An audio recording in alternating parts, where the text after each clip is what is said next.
Welcome to the Real Estate Investing Podcast, where we help you unlock your potential freedom through land investing, real estate investing, and entrepreneurship. Hey everyone, this is episode 123 of the Real Estate Investing Podcast, discussing how data is the future of land flipping. I'm your host, Daniel Apke, joined again by my brother and business partner, Ron Apke. Before we get into the show, let's go over a question from one of our featured Discord members. Today's question is from Marcus. Marcus asked, how much of a spread would a deal funder typically want to see on a $300,000 to $400,000 purchase price property to make it worthwhile? I'm working on one right now. Very good question, Marcus. And this is one that we did cover in our webinar last night, but it was such a good question. It's in our Discord community, Dan. I wanted to cover this today because I think it's going to be valuable to everyone, because that's the reality of it, guys. Whether you have $10 to your name or you have $500,000 to your name, if you're able to get $300,000 properties under contract that you think are worth $550, $600, $650, you're going to be able to make a ton of money. You're going to be able to get funding on it. And I love this mindset that Marcus has with this, Dan.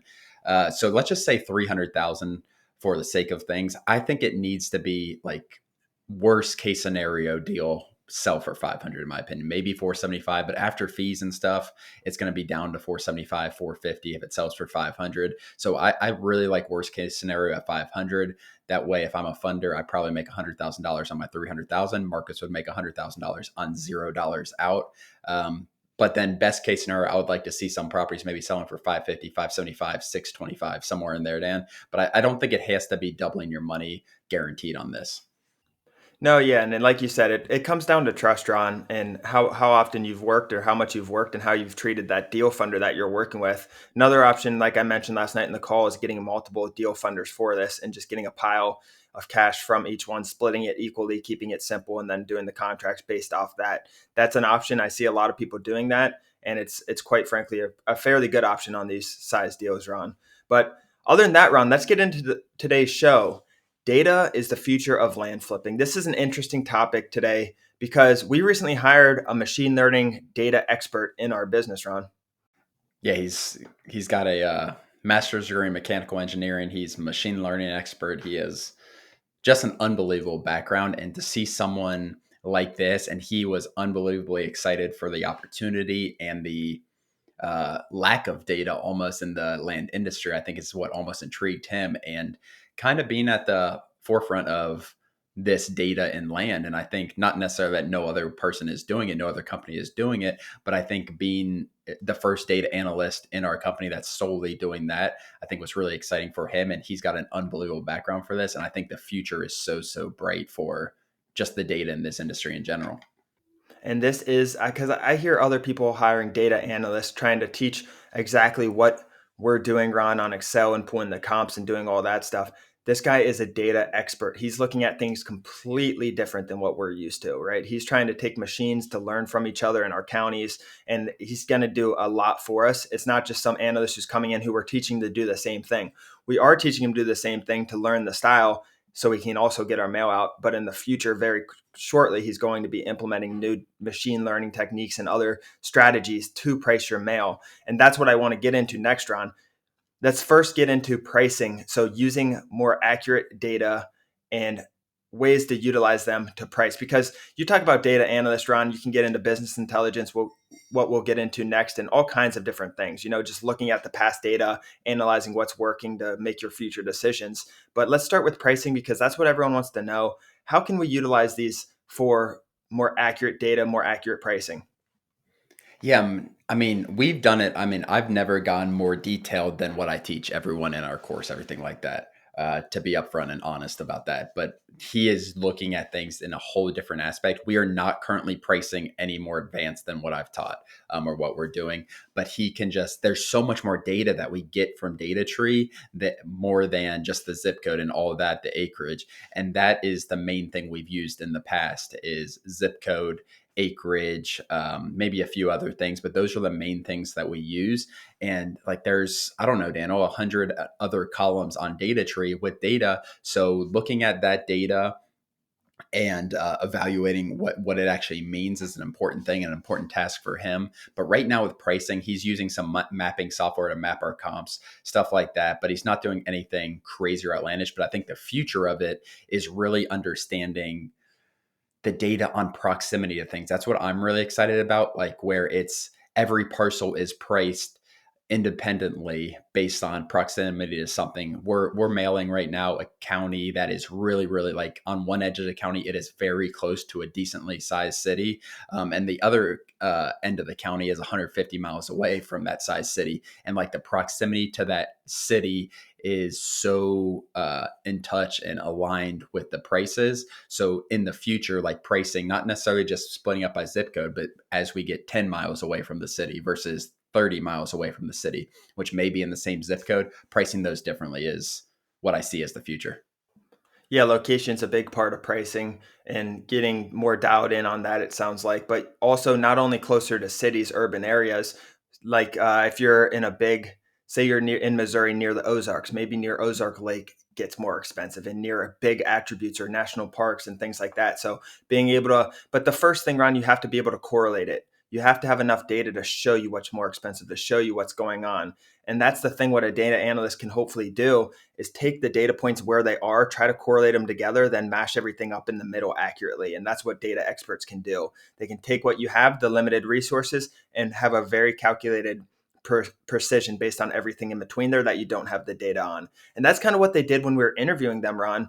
They built a machine learning tool that would take the inputs, latitude, longitude, all the different attributes, APN, input it in, and it would spit out a price. And then they were like, we're 87% sure this price is within 95% range or whatever. They're like spitting out their data analytics verbiage. But that's pretty much what they did in their trial period run or their interviews. And it was really cool to see that from such a basic ground because they're coming in with such an open mind on data. They don't know what land investing is. And they take all these different data points, latitude, longitude, attributes nearby, average home value, like taking all these things and trying to correlate them to land price. And that's the thing. You got to find out what correlates to what. And there's a lot that you can get into from that. Yeah, and he's still, to be on transparent with you guys, like he is still in the learning phase of this business. Like he came in and like you cannot implement this stuff right away. It's just not possible. He needs to learn land first. He needs to understand all the things that go in to the value of land. So I mean, that's where we're in. He's pricing extremely basic right now. He's learning though. That is the most important thing for someone, a data person like him. He's got to learn the intricacies of the data because there's so much bad data in land. And if you don't ignore that bad data, you're going to price things really poorly. So don't try to get too advanced at first. And if you do eventually hire someone like this, like you want to teach them the basics about pricing. That's one piece of advice, because if you try to make him make a machine the first week or two, you're going to spit out a bunch of crap prices. Yeah, I agree. Next round, I really wanted to talk about from a business intelligence standpoint, like things you can look at, really analyzing your past business results, analyzing your past mailers, and understanding what's working, analyzing the response rates based on the different attributes we just talked about, location response rate, size of property response rate, the person behind the seller, like what are their attributes, really analyzing what's working and what people are responding to, taking all that business intelligence, all that data, and then implementing in our future business, and just overall analyzing performance based on our different methods of acquisitions and different places we're targeting. There's so much data in this business. For every single mailer or contact we send out, we have a data point on it. And then for every call coming in or mailer sent back to us, we have data on it. And then on the for sale property too, there's a ton of opportunity there with business intelligence, how we're marketing, where we're showing up, using realtors versus not, size on time on market, analyzing all these different components of the business, Ron. It's funny, like you can keep on listing things off, Daniel, I'm sure, for the next 3 to 5 minutes, and things that this data person can be doing. It's baby steps with that. That's a huge next step after the pricing aspect, I think, is all right, now let's get all of our data organized because we have so much data. Like when we send 300,000 mailers last year alone, like that is 300,000 data points. That's 300,000 landowners. Like what happened after, maybe from 300,000 mailers, Daniel, we got I don't know, 3,000 calls, 4,000 calls. We have 295,000 other people who we hit with, we have data behind it, but their data point is no response essentially to us. Whether obviously a lot of those 3, 4,000, 5,000 calls we got are hate calls, whatever it is, people complaining about our letter. But we have so many other people who, in our mind, they've been in touch with the letter, but they haven't had any response to it, which is normal. We expect it. And just organizing that data, figuring out systems, figuring out the people in that 295,000 data set that we can target more and hit with other methods potentially. Exactly. And then even like an example, Ron, so we have all those data points like you're saying, and say we come up with, okay, we're getting a deal per every 2,000 mailers on average, depending on and then they can break it down by state, by county, by income of the person, by gender of the person, by everything, their house size, if they have mortgages out, like trying to figure out if they need the money or not pretty much. But then what you can also do is say, okay, we're texting too. He can look at the text results. We're getting a property every, say, 1,000 texts going out or 1,500 texts going out. So it looks better on paper. But then the business intelligence can really analyze the price per acquisition. So, okay, we're getting one every 1,500 on mailers, but how much more time is it for our employees? Okay, maybe texting takes 5 times more employee resources and it ends up being more expensive because it takes 55 minutes on the phone on average to get a deal versus 15 minutes from land. So what's that excess 40 minutes cost of labor? Things like that, or is what business intelligence. And like Ron said, you can go on and on. I could talk about this for probably 3-4 hours easy, but I'm just trying to open your guys' mind up to what's possible here. And I think that's, tell me the title again. Data is the future of land flipping. Is that something like that? Correct? Yeah.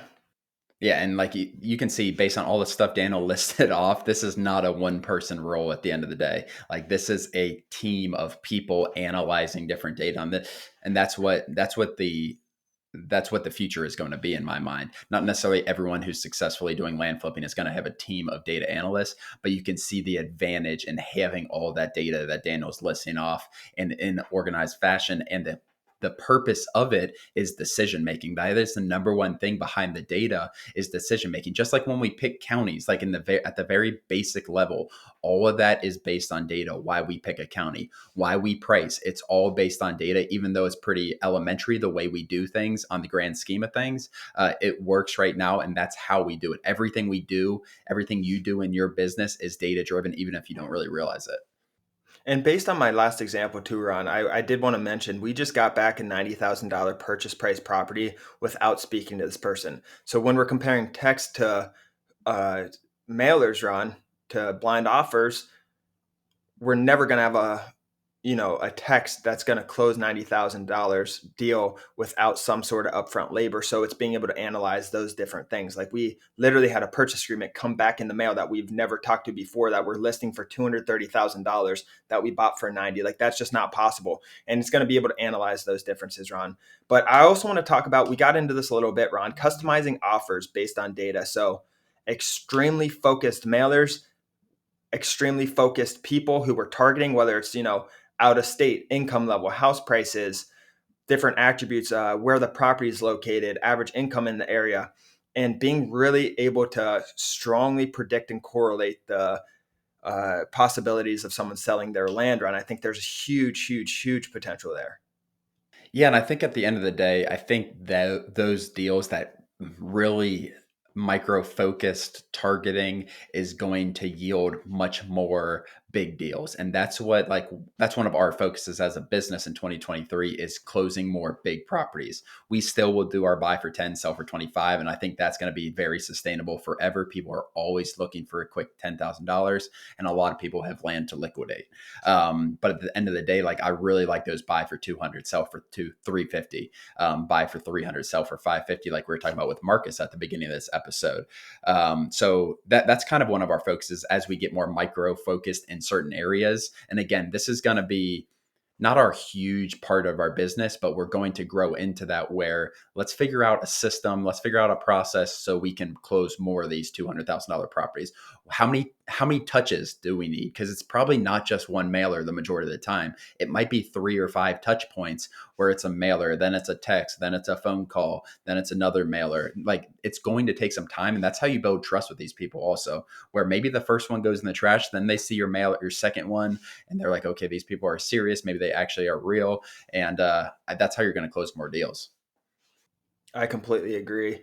And there's a lot you can get into with correlating the two, Ron, but being able to focus in, like Ron's saying, and specialize in one area and buy these $200,000 properties, you have to have a lot of data that I mean, that's the thing, Ron. We've been doing stuff so long for 200, whatever you said, 300,000 mailers last year. Like somehow just being able to analyze specific locations and figure out what worked, what didn't work, and taking that same data, reusing the data. Like you can recycle this data, Ron. You can reuse the context. There's so much different things you can get into here. But really, Ron, to sum everything up, data is about what you've been doing in the past. Take what you've been doing in the past, analyze that data, and come up with more efficient ways to do things. That's what it's really all about. We want to get more efficient. So maybe we acquire property every 1,000 mailers, Ron, or maybe we find out we get 80% of our properties. We don't even hit the surface yet. We get 80% of our properties between touch point 4 to 8. Like there's so much coming, and I'm excited for it. We're going to have another one on this in probably 6 months with a whole new update just to go over it because I think this is such a cool topic for everyone to hear. But that's really all I have, Ron. I think data, like, I love this topic, one, because I think we're at the forefront of it. I think we're a little ahead of it in this industry in particular, but it's just like the opportunity that I see with data is just limitless in terms of like decision making opportunities. And it makes things so much simpler and it rationalizes all your decisions at the end of the day. One thing that one of the most common things that we get asked by newer people in the industry, new members, whatever it is they send 2,000 mailers. 3 weeks later, they might have one purchase agreement that didn't work out. Maybe they got 10 calls and people said you're way too low. And then like people overanalyze or analyze their data way too early. We're analyzing it after 2, 3 weeks, and they ask us, should we remail these 2,000 mailers at a higher price? And we always tell them no, like just wait, do it 6 months down the line, keep that data. Don't overanalyze, don't analyze your data too early. I'm analyzing the first half of 2022's data right now. So that's 6 months removed, essentially 6.5 months removed to a year. So anything that was 6 to 12 months ago that I sent, I'm reviewing that stuff. I'm seeing where the opportunities are. Don't review data too early is kind of why I want to say that, Dan. Also, the last thing I want to mention before hopping off here, Ron, is also the data is huge. It's going to be a big part, but it's also a tool, right? So there is going to be some human element. It's not like you're going to have a data complete 100% hands-off solution with data, right? It's going to drive the decisions for the human element. So Ron and I can look at these properties and say, okay, our data guy thinks it's going to sell for 95,000. Our salesperson thinks it's going to sell for 90,000. Our machine learning thinks it's going to sell for, like I said, 95,000 or whatever. That's the data person. And then coming up with our own eyes and our own opinion as well, and everything aligns. It, like Ron said, it all gets easier to make a decision to buy these properties. Oh, we think it's going to sell $95,000 in 3 weeks is what the data is showing, and Ron and I get an eye test on it, and it kind of confirms everything. So it's a tool. It can really, really make your business more efficient. It can drive profits. It's extremely powerful, but there is human element to this, Ron. Yeah, for sure. I don't have anything to add. Great. Well, as always, guys, thank you for joining. If you guys have already not, please leave us a review on Apple Podcast. It really helps our business grow and spread our mission. We really appreciate it. Thanks for joining, and we'll see you guys next episode. Thanks, everyone.